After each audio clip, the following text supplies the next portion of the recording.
सलाम, नमस्ते, सत श्री अकाल। मैं हूं रजा और आप देख रहे हैं रजाग्राफी के इंटरनेशनल प्राइम टाइम में आपका स्वागत है। दोस्तों, इस रिपोर्ट में दुनिया भर की बड़ी बड़ी खबर आपको पता चलने वाली है।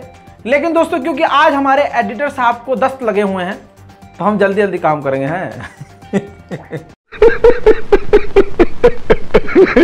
हाँ दोस्तों, माफ कीजिएगा, ज्यादा देर वो एक जगह टिक के बैठ नहीं सकता, तो जल्दी जल्दी जल्दी जल्दी आपको खबर बताऊंगा। उनके दस्त आपके लिए बहुत फायदेमंद है, आपका भी टाइम बचेगा। और जोर से बोल के लोगों को स्कीमें बता दे। दोस्तों, सबसे बड़ी खबर यह है कि भारत और तुर्की एक साथ, जी हां, आपको मैंने सबसे पहले ये अपडेट दिया था कि तुर्की जो है भारत को ड्रोन देने की तैयारी कर रहा है।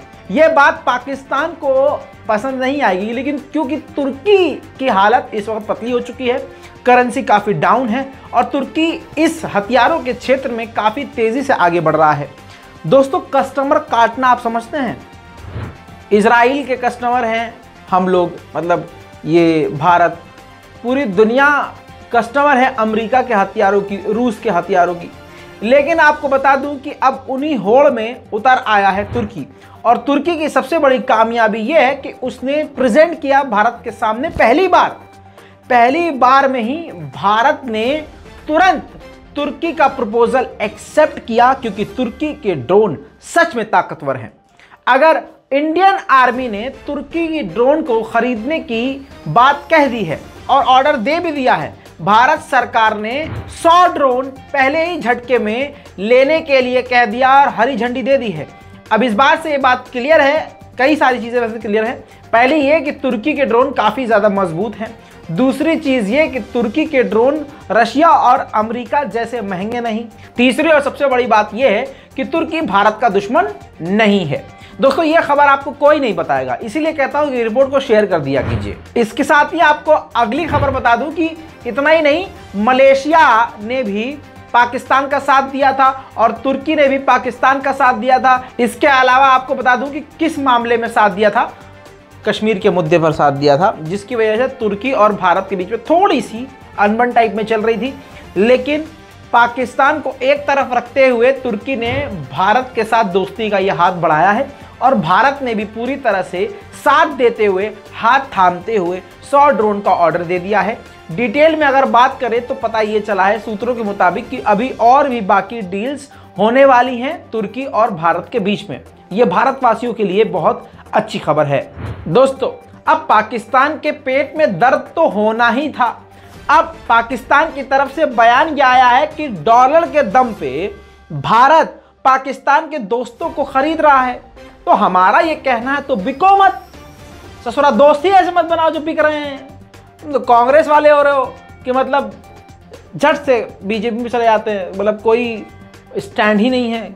चलो, एक आदमी डॉलर से बिक रहा है और तुम कह रहे हो बिकाऊ, तो इनडायरेक्टली तो पाकिस्तान अपने दोस्त मित्र को बिकाऊ कह रहा है ना। खैर, आगे बढ़ते हैं। पाकिस्तान की मीडिया भी इस पर भड़की हुई है। आपको बता दूं कि अर्तुगरुल गाजी, ये जो सीरियल है पूरी दुनिया में फेमस हुआ, बहुत टॉप लेवल का, नेटफ्लिक्स पे भी आ गया ये, मतलब एकदम खतरनाक लेवल का वायरल हो गया।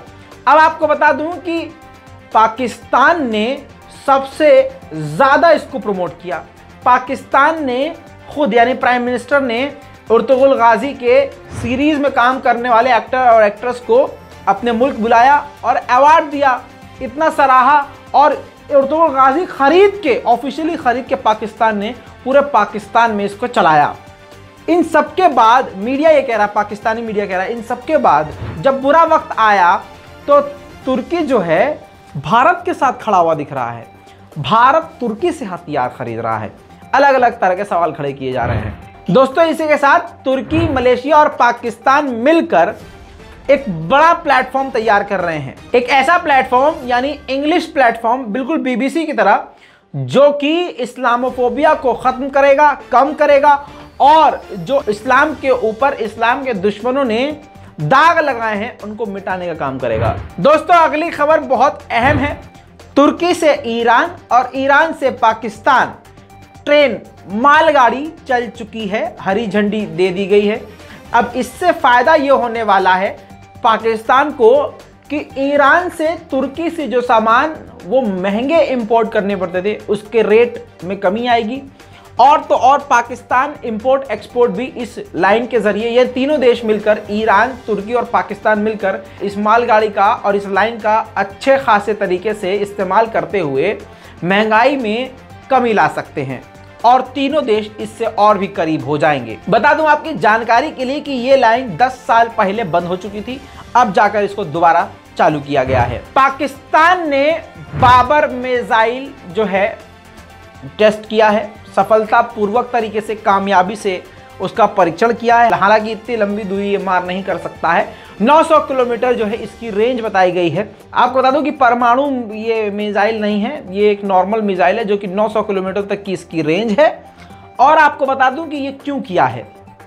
पाकिस्तान ने ये इसलिए किया है क्योंकि हाल में ही S-400 लेने के बाद तुरंत ही बॉर्डर पर भारत ने पाकिस्तान के खिलाफ इसको तैनात कर दिया, जिसके जवाबी कार्रवाई में अब ये नजर आया बाबर नाम की मिसाइल का पाकिस्तान ने परीक्षण कर लिया। दोस्तों अगली खबर आपको बता दूं कि रशिया ने यानी व्लादिमीर पुतिन ने एक बार फिर से अमेरिका को खुली धमकी दी है कि यूक्रेन के बॉर्डर पर अगर अपनी मिलिट्री या अपने हथियार तैनात किए तो अपने देश की सुरक्षा के लिए हमें जो करना पड़ेगा, यानी जो कुछ बनता होगा हम अपने देश की रक्षा के लिए करेंगे।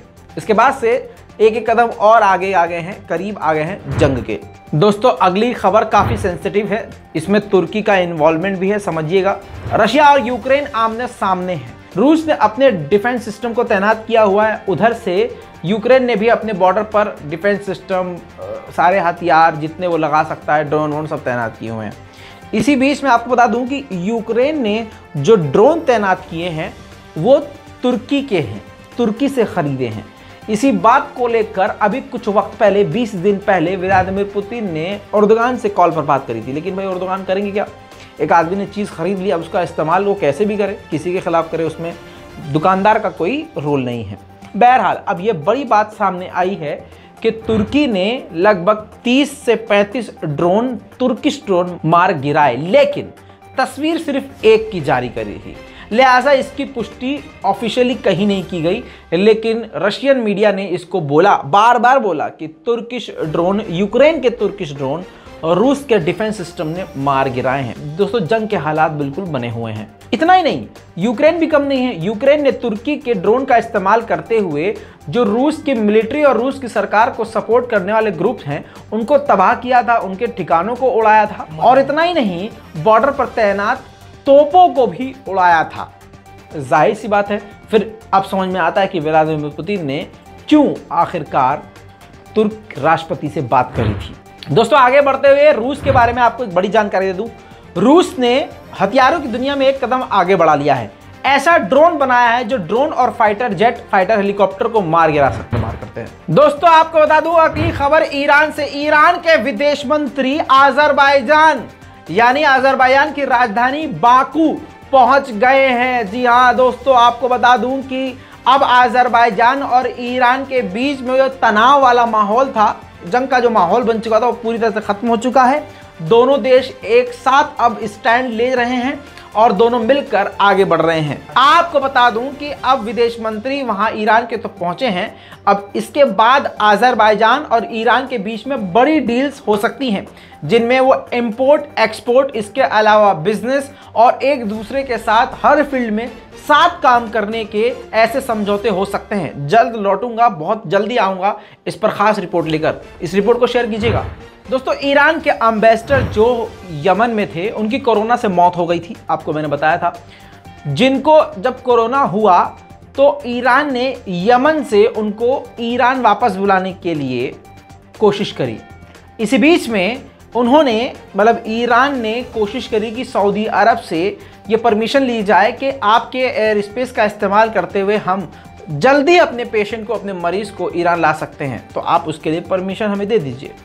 ऐसे में सऊदी अरब ने परमिशन नहीं दी और तो और इस बात को मतलब सीधा मान ही गया। बस ये होता है ना, प्रोसेस है, पूछ के बताते हैं, आप ये लिख के दे दिए, मतलब ऐसा लंबा घसीट दिया कि आखिरकार रास्ते में ही, क्योंकि लंबे रास्ते से जाना पड़ रहा था, उनकी मौत हो गई।